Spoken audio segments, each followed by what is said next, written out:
Sneakers and Cleats, the podcast. Welcome back to the Sneakers and Cleats podcast. It is Friday, November 17th. This is episode 51. I'm Matt Roy. That's David Chancellor. David, how are you this morning? I'm good. I can't think of a 51. Dave Buckus? Or Dick Buckus, excuse me? Yeah. Well, then silly me and silly you for getting that wrong. Yeah. Happy 50th, though, the other day, huh? That's huge. I mean, yeah, it's kind of neat that we've made it this far. I didn't get you anything. What do you get somebody for 50? It's gold, yes? It's a gold watch? Well, Jordan and I's first anniversary is coming up in a couple of weeks. It's paper. So we were trying to figure it out. I'm going to get her a phone book.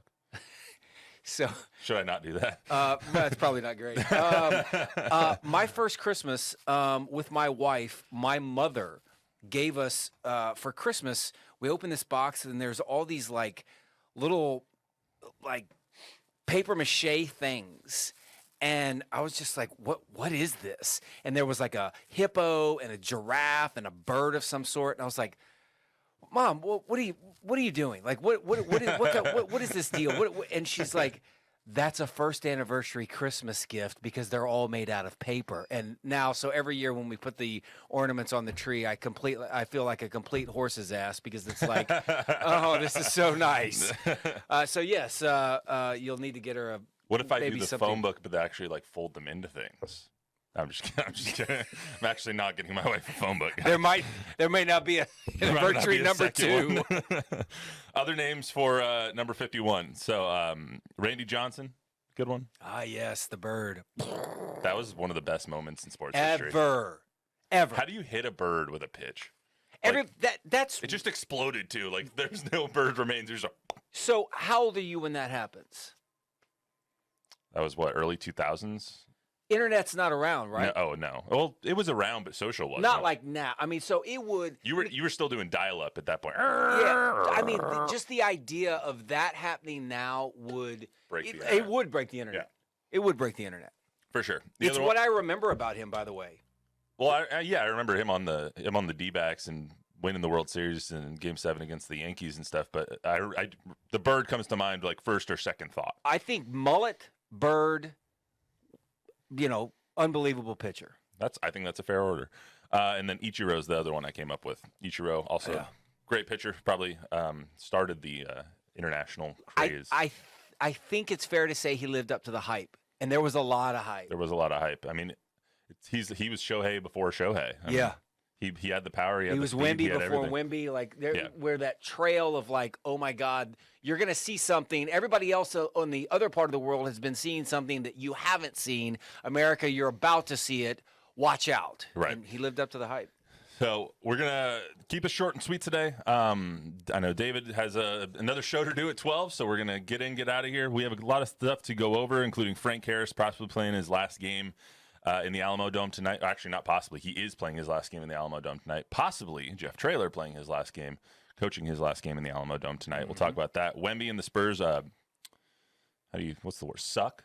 They're not great. So he doesn't suck, but they're not great. No, they as a unit suck. Already been blown out by 30 points 3 times this year. So I've gotten fooled, Matt, several times already of hey guys, guys being my family, hey, let's have dinner in the den, on the table, around, watching TV. And it's because of Wemby. My wife's like, because of Wemby? I'm like, yeah. And the other night it was because he was playing Chet. And about 10 minutes not even 10 game minutes, just 10 flat minutes into the broadcast, it was like, okay, what do you want to watch? Well, it's kind of nice for you since you have to be up early, so you can go to sleep. That's right. You can turn it off by halftime. Thank you for not being better than what you guys are. Yeah, right. I did want to start, though, with something that I was literally up till 4 o'clock in the morning just thinking about this. You were fired up. I saw it on social media. I'm still fired up, and I'm trying to take the emotion out of it because I'm an emotional person to start with, but it just bugs me. But anyway, if you didn't see it last night, I don't know how, but if you weren't on social, you probably didn't. Carissa Thompson, she's a sideline reporter, longtime sideline reporter, last 15 years. She's done really good work, allegedly. And she's on Amazon now. She works for Fox, so she does the TNF games on Amazon. She said on Pardon My Take, which is kind of a satirical Barstool podcast, with Big Cat and all those guys. They do a great job with their brand. They're awesome. She said on that podcast, quote, "I've said this before, so I haven't been fired for saying it, but I'll say it again. I would make up the report sometimes because the coach wouldn't come out at halftime or it was too late, and I didn't want to screw up the report. So I was like, I'm just going to make it up." I have so many thoughts on this. The first of which was, as media as a whole, we've been dragged for the most part over the last decade, let's say. I would say behind police officers, media is like a second most hated profession, and the amount that we've been villainized, the amount that we get dragged through the mud for saying that we're lying or fake news or whatever is it's harmful. It's harmful to everybody in the industry. And I always try and tell people, like, not everyone's like that. There's some bad eggs that might try and lie to you or might try and like get quotes or get clicks and mislead headlines. But for the most part, 99% of us aren't like that. But when you have someone who makes $700,000 a year, has a really high profile job, that literally comes out and says, yeah, I would just make it up sometimes. And sports are not news. I see that there is a much different thing about lying about a sideline report than lying about what is happening in Jerusalem. I get it. Right. However, it's still a lie. You're still fraudulent. You're still misleading the public. And it makes me angry being as part of the media, seeing that you're blatantly, openly lying to people and causing even more mistrust than we already have. Everything you just said is true. Everything you said is irrefutable. Everything you said, I mean, you're justified in that. And you're justified in your emotion of being frustrated, upset, angry at someone who, I mean, for the most part, if you are in the business and if you're certainly in a sports business, like you look at her and say, man, you got a really good gig. Yeah. And you just kind of threw it away. Although she hadn't been fired. She also didn't address it on the broadcast last night. But as she said, I guess, they already knew about it. So, and by the way, just for those who don't know how that all works, she has a team of producers on the sidelines who are helping her. It wasn't just her standing there with her, camera phone doing all of this to where nobody knew what was happening. So a producer or several producers would know, oh, you didn't get a chance to talk to right. whatever coach. But you and I know to a much smaller scale, doing TNL Sure. and all that stuff, if you don't get the coach, you say, hey, I didn't get the coach, don't come down. They just don't Correct. come down to you. You don't hear like the Michelin Tires sports report down, here's Carissa Thompson. You don't have to get an ad read in or something. It's just like you just don't make it up. I just want to understand so benefit of the doubt, right? Because when you see this story, you're like, I'm not as emotional about it with you than you. I'm not as emotional about this as you are. I'm not sure why, other than the fact maybe it's because I'm removed from the sports world a little bit. Maybe it's because I'm like, I don't want her job. Maybe it's raising two kids and I just don't have the energy anymore. I'm not denying that you, like, I don't think that you should not be upset about it. I'm just telling you I'm not as emotional about it. I still think that she's wrong. My take on it was when I saw it, I was like, what? There's no way that's true. Like, there's no way that's actually true. She went on Barstool, which we all know is, like, to me, that's just, like, if you were to draw up a job of, like, you want to work in sports, and you want to work with dudes, you want to hang out, and, you want to go walk your Barstool. Do all that, like, that's where you want to work. Yeah. And my guess is, I thought, well, she got caught up in the moment. Like, she's talking to Big Cat, everything's going on, and it's like, yeah, we're entertainment. And that's where she maybe got lost in the moment and misspoke. But apparently... She said it before. Apparently she did not. So my other takeaway from this, besides just the overarching kind of 30,000-foot view, was, and I think the reason that I might be more upset about it than you are, is our age and our status in the industry. you've been through sports. You've done it. You did it for 20 some odd years. You then got out of it and now are an anchor and a very successful in this industry. I think when you're coming at it from a person like me who is 28, who has been in the industry for almost 5 years and is still trying to get to her position. Yeah. I think I have a different take on it just because I went to Arizona State, one of the best journalism schools in the country. I'm still paying student loans on getting that master's degree so I can learn the SBJ code of ethics and which the first one is seek truth and report it, which she obviously doesn't know and didn't do. I did all these things to try and get where she is, and to try and get where people like Michelle Tafoya and all of the other Craig Sagers of the world, and like all of the amazing sideline reporters that have been in this industry, or even all the anchors that have been in the sports industry. I did those things to try and get there, and to see someone openly mock the profession, unknowingly or knowingly, just grinds my gears because it's unethical, it's ghastly, it's abhorrent, it's disrespectful. Yeah. It's disrespectful to everyone who came before her. It's disrespectful to me as someone who's in the industry. It's disrespectful to all of the women journalists who have struggled to try and get into the industry in the first place, in an industry that's dominated by men and has been for a really long time. It's disrespectful to every single person who has ever called themselves a sports journalist, and I hope she never does again, because she's not. I think as a man who's raising 2 kids, one being a daughter, and we talk a lot in our house about equality, and you are as qualified, if not more than your brother. You are afforded the opportunities, if not more than your brother. That part resonates with me more than anything. Mm-hmm.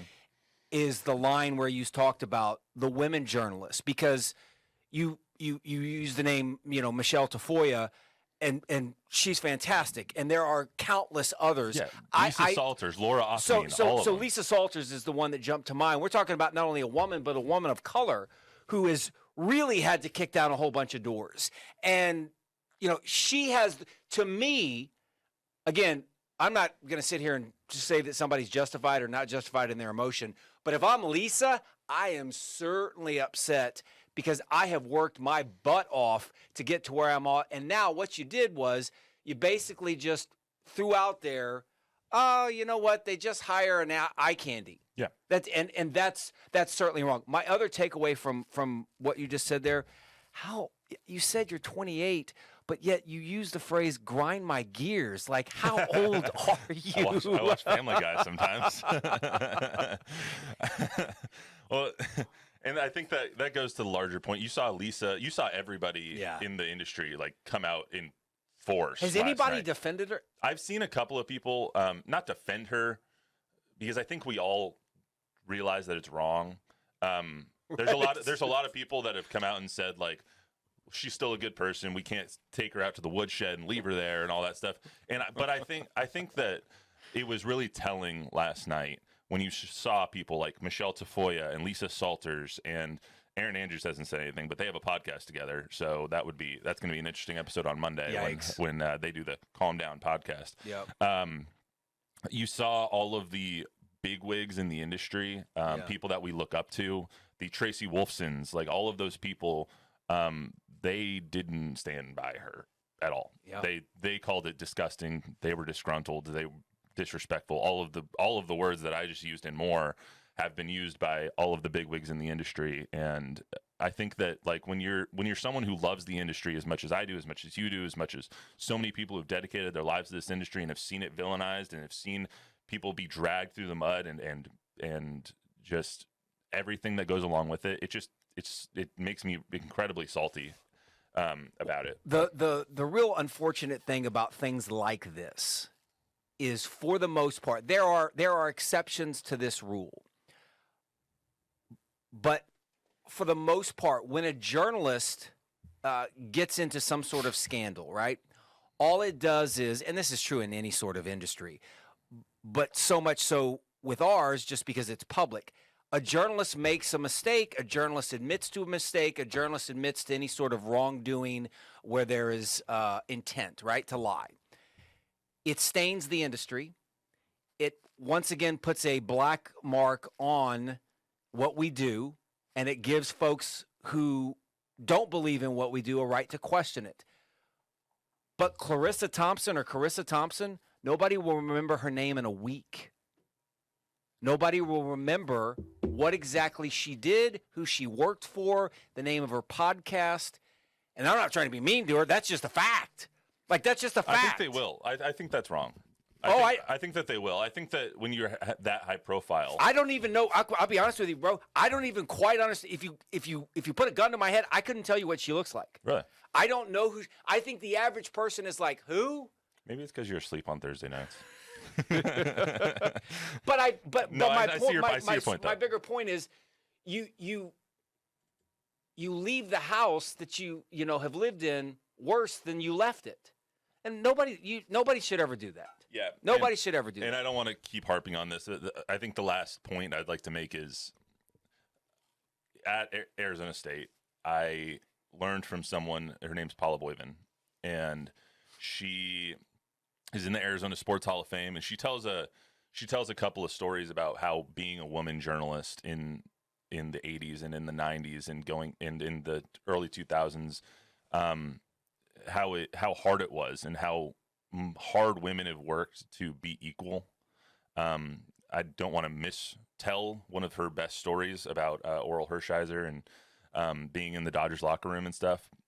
So I'm not going to retell it, but she tells some great stories about the struggles that women have gone through. And then when you see someone who takes advantage of their opportunity and takes advantage of the job that's in front of them, it's disheartening and it's disgusting in my opinion. For sure.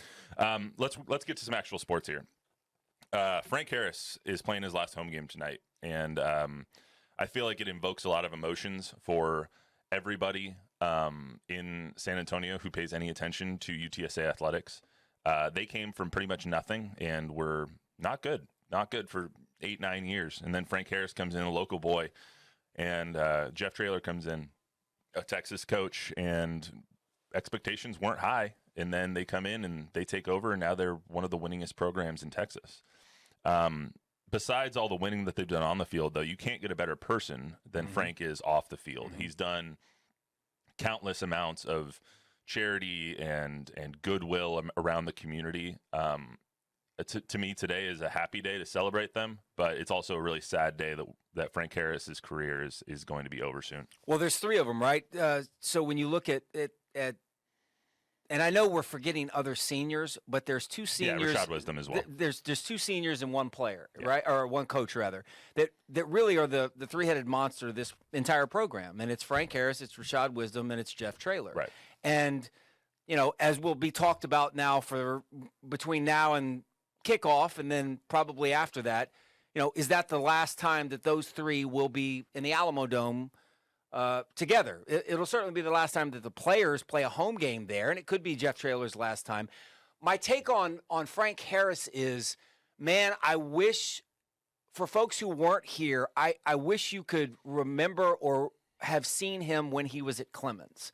Because to see him at Clemens was like he was almost Johnny Manziel in the sense of, I have to have a camera, and you'll appreciate this as a guy who now does high school football. I got to have a camera out at Clemens. Right? I'm building my show as a sportscaster. I got a guy here. I got a guy there. Oh, Clemens plays in shirts. Ah, man, that's so far. Okay, well, it doesn't matter because Frank's playing.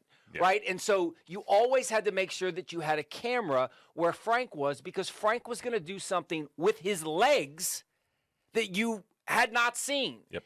And then he has the horrific knee injury, and you're like, oh, my God, like this kid, is he even going to get to go, is he going to get the chance to play college football?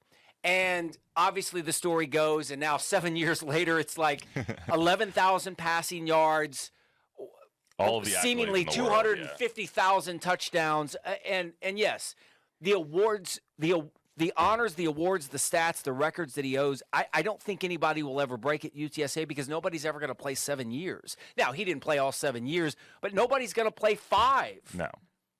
And so what he's done, what Rashad's done, Rashad became his family became citywide known for a horrific tragedy with his younger brother, Bryce. Absolutely. They are not defined by Bryce Wisdom. Bryce Wisdom defines his own legacy.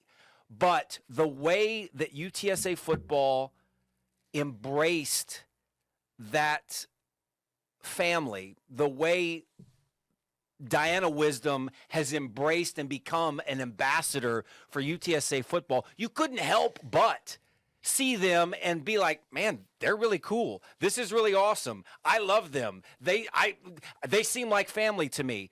And as you said, I mean, anytime you saw Uncle Frank, as he's called, he always has a smile. He always is quick with a joke, and he's a heck of a football player. Yeah, and I mean, I got the pleasure of meeting Mama Wisdom a little while ago. And there is no better UTSA fan or sports mom. Like, there's nobody better than Mama Wisdom. So yeah. I just think like today it's a day. I think tonight I'm going to lead with when I talk about UTSA athletics. Don't cry because it's over. Smile because it happened.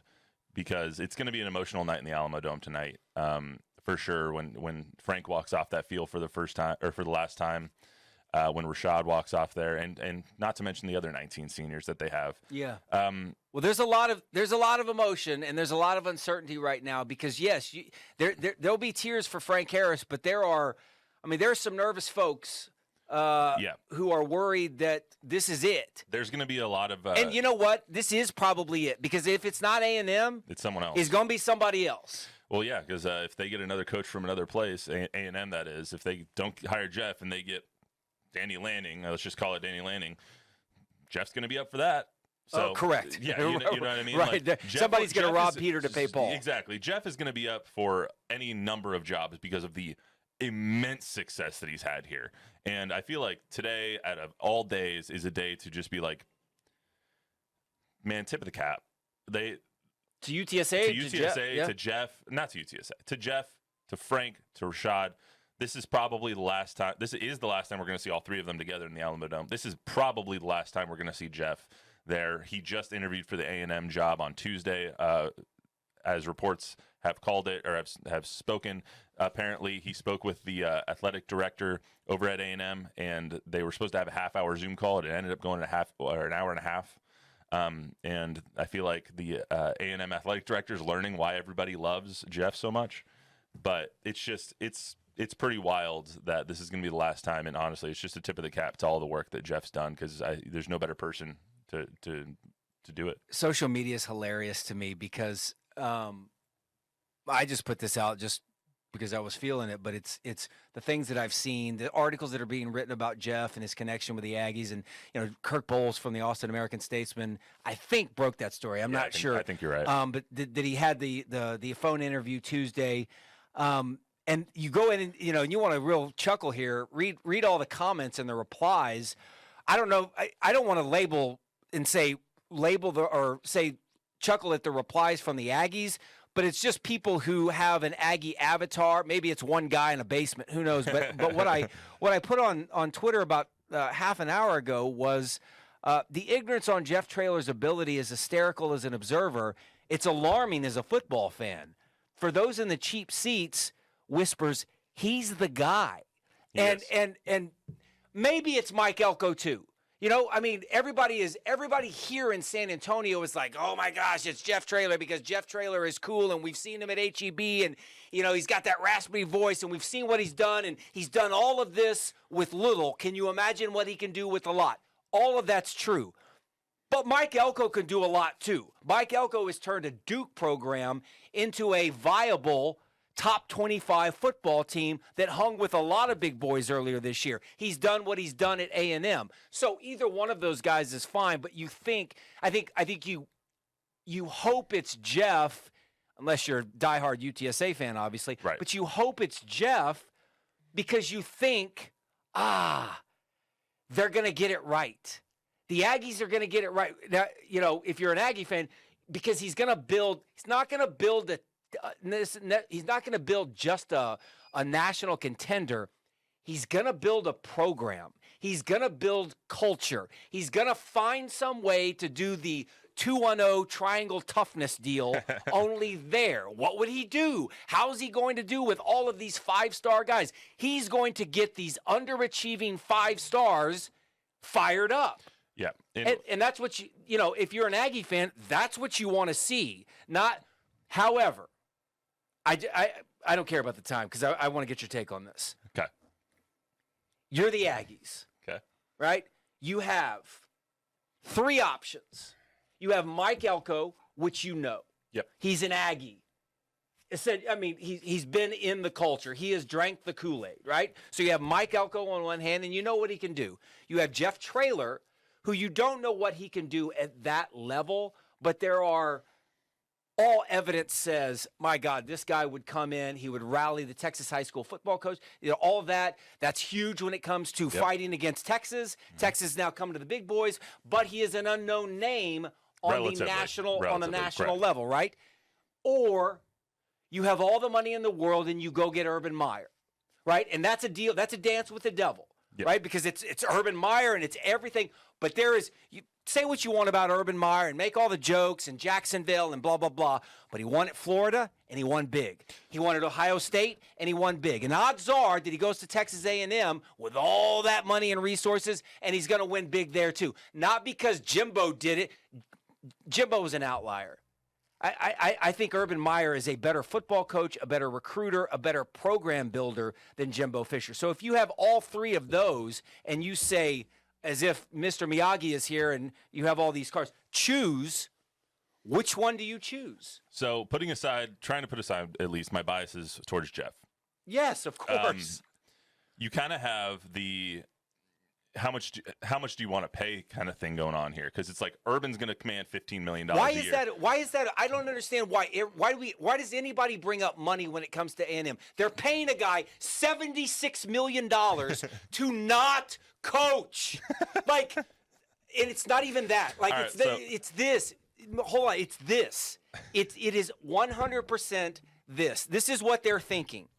Oh God. Oklahoma and Texas are coming. Our excuses are running out as to why we can't win in the SEC. We have been the only Texas team here. We've used it to our advantage, but now that's going. Big bad big brother Texas and big bad uncle Oklahoma is coming to our backyard, and they are going to kick our butt if we don't have whatever it is. And that you just answered your own question. Urban Meyer will take this from 0 to 100 real fast. He'll take it from 0 to 100, but he'll be gone in 5 years. Yep. So what do you want?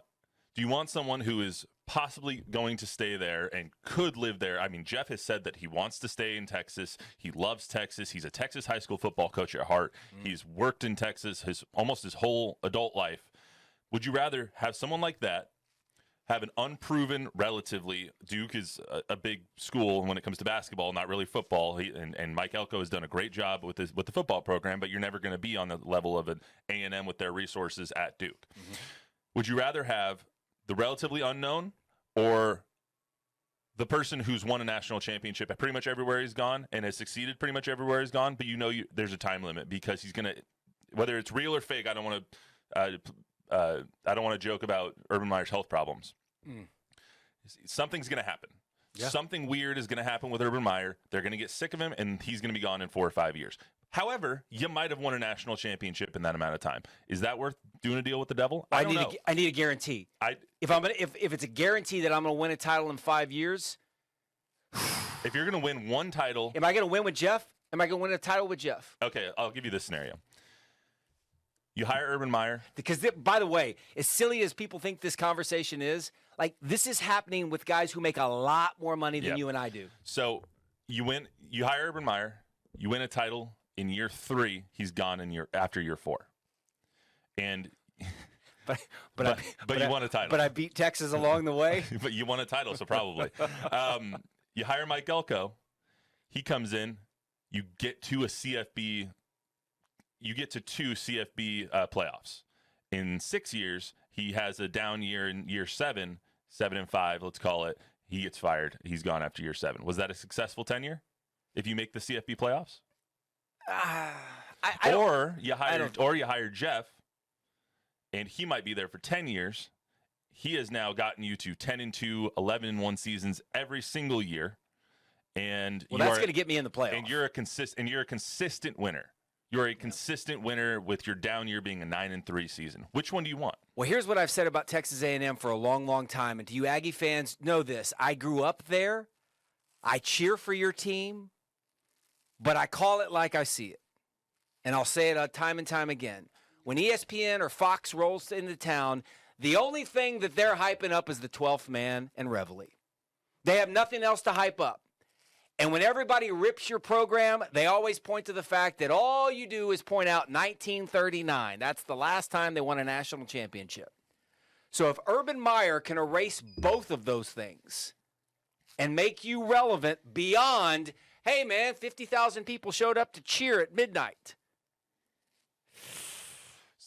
Maybe. So which do you take? Do you want 4 good years in a possible national championship? It's so hard. Or do you want consistent success? Well, let me ask you this. I'll answer your question with a question. I love that. If Jeff Traylor coached somewhere else, if you didn't know Jeff Traylor, who would you take? Because we all have an affinity for Jeff because he's Jeff. I'll say this. We don't know Mike Elko. I'll say this. I, as a fan, am always on the side of I would rather be good and relevant than irrelevant, which Texas A&M has a habit of being irrelevant in between spurts of good. Correct. I would rather have a 9-3 season be my worst than a 6-4, 6-6 season, whatever, Yes. and barely make a bowl game. So with that in mind, I would look at the track record of success. Urban Meyer has it. I would be concerned with his longevity. Jeff, I would probably look at really, really closely because of what he's done at UTSA. He came in and won right away. However, at A&M, I might want to see that happen one other place first. Can he take another program like that? And you don't want that to be like the standard. It's like you don't know if he has to go to, I'm just pulling a name out of a hat here, Tulane or some lower tier school from A&M. Maybe it's a Pac-12 school. Pac-12 is going to not exist soon, but maybe it's an Arizona State, just to throw it out there. I would love him at Arizona State, by the way. Maybe you have to see him at a lower tier school first, take that team to a 10-2 season, 11-1 season, and then he makes the leap to Texas A&M. But seeing it and trying to take the biases out, if you can get Urban Meyer, you go get Urban Meyer, because you will have the chance to win a national championship within 3 years unless Jacksonville completely broke him, which I can't see. But I would hire Jeff just because I love Jeff. So they haven't won 10 games, I believe, since 2012, and they haven't had back-to-back 10-plus win seasons since 1994. 1994. I believe Electric Leland McElroy was a Heisman contender when the last time that they were a national story the last few years for a couple of reasons. Number one, the recruiting class. Number two, Jimbo's contract. And that's it. They were. To close up that conversation, even though that it went a little too long, but I enjoy having those conversations. To close it up, congratulations to Jeff, to Frank, to Rashad. You guys have brought UTSA from here to here. Yeah. And not enough good things can be said about the three of you, and not enough good things can be said about the rest of the 19 seniors that are playing tonight as well. I hope this isn't the last time we see Jeff in the Alamo Dome. I hope he's here for at least one more year to try and usher in the new era. And it's still a possibility. He's under contract, so I mean we'll probably see him unless he gets another job. But either way, I think that not enough good things can be said about the three of them and the 19 seniors. Anyway, we're going to skip Wemby today. Do you really want to talk about how bad they suck? Their defense is horrible. Let's just 2 minutes. Their defense sucks. Wemby's fine. They can't play together. The Jeremy Shohan experience is ugly, to say the least. Pop has already called out his team, saying you got to get tired of getting your ass kicked. And apparently they're not tired of it. We're going to see them tonight against the Kings, and they're probably going to get their ass kicked again. That's a double whammy. I mean, it just sucks. It sucks. Other than that, Mrs. Lincoln. Other than that, what's the take? So here's the, year after in the championship era, it was comical in its routine. Mid-December, generally against a Milwaukee team, which was bad because there was no Giannis during that point. It was a Milwaukee or a Sacramento or something like that. Pop would use the S word. He would call them soft. And that was always like he was like, oh, we knew it. I mean, you could set your clock by it. It was sometime in December where Pop has been like, you know what? I've had enough of this.